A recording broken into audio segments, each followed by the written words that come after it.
The cultural presence of the Jetsons is far more fascinating than the show itself. A show that, in its initial run, only lasted one season. It was one of the first animated sitcoms, unique setting, catchy theme song, and it rode off the back of its more successful predecessor. Nowadays, the Flintstones and Jetsons are both kind of interchangeable in terms of pop culture presence, but going off the record, the Flintstones was definitely bigger in terms of popularity. These cartoons were way before my time, so I'm just going off by which one had the most spin-offs and longer runtime. The Jetsons did get a season 2 and 3 in the late 80s.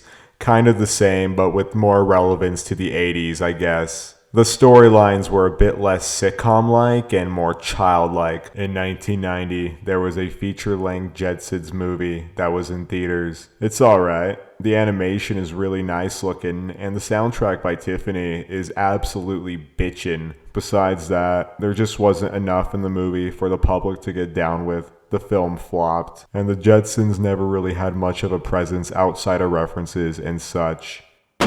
25 years later, there was a direct-to-DVD Jetsons movie. It was a crossover with wrestling.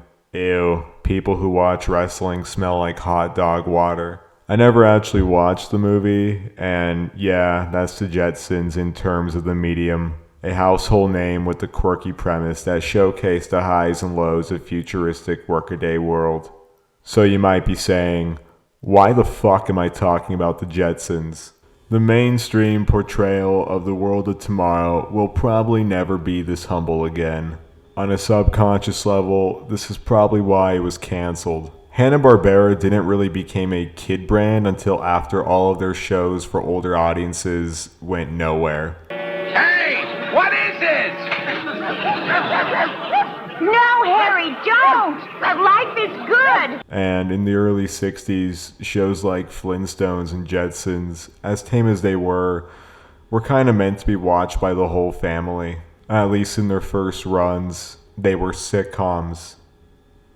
Fred and Barney were trying to sell you fucking cigarettes and beer. Anyway, older audiences click with the Flintstones because watching people work harder than you is much easier than watching some douchebag push a button, eyes closed. Despite technology being used as slapstick, the future was portrayed as a good one, using fashion and settings from 50s futurism. Implied or not, culturally, you could see this as a product of the new frontier, the optimistic 60s slogan. Then an unpopular war happened, disillusioned public, jobs got shipped away, education got expensive, robots taking your jobs, income inequality, cultural apathy through mindless consumerism, politicians sold the public wars, blah blah blah, the fries at Arby's are different now, blah blah blah. There doesn't have to be an explanation to why people clicked more with the Jetsons' later futuristic comedy counterpart.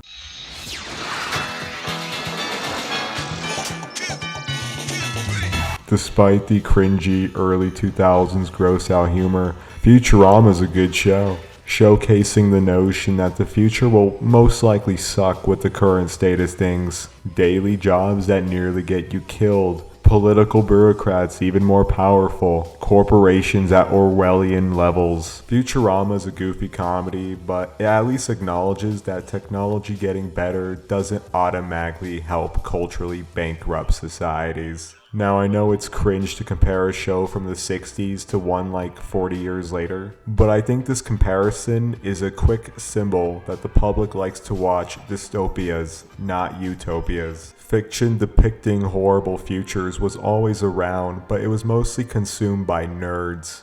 But in recent times, everyone is more fascinated by grim fates of the world rather than optimistic ones. Could the collected public conscience just be more cynical than it was, or is a warning sign just universally more entertaining? Avatar. Technology is advanced, but the world is decaying because culturally it wasn't in the interest of the people to preserve it. Altered Carbon. Technology is advanced, people are still sad, sadistic, stupid shits. Hunger Games. Technology could probably fix the world, but culturally they like entertainment more than human life. And is there really anything to say about Black Mirror? One of the more optimistic futures is Star Trek, where technology is genuinely used for the good of the universe.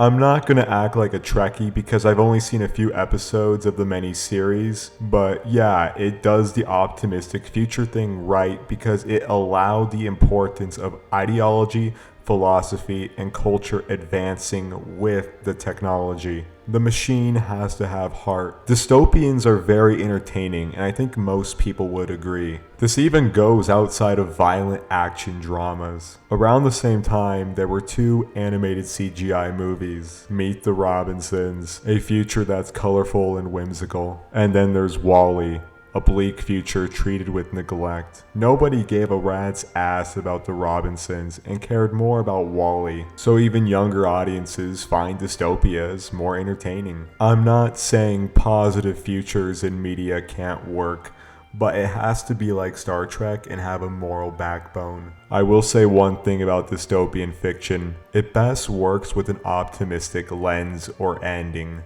This is gonna sound like really gay, but it's nice to think no matter how wicked or deranged the world gets, humanity won't entirely be rooted from the equation. That no matter what timeline, there will always be an ounce of hope.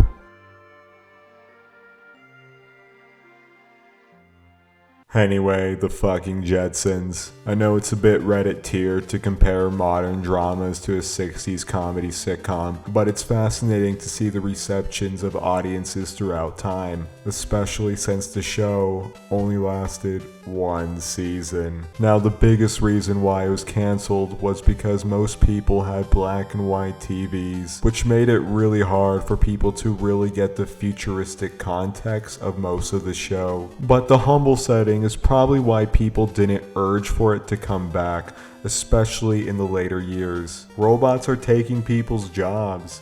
It's not a cute fucking thing anymore. Retrofuturism is absolutely beautiful and dazzles the eye, but it does scream fake. Beautiful, stunning, but fake. So unless you deconstruct that format, most people aren't going to be interested. You have to acknowledge the dystopia to make it to utopia. Fuck you.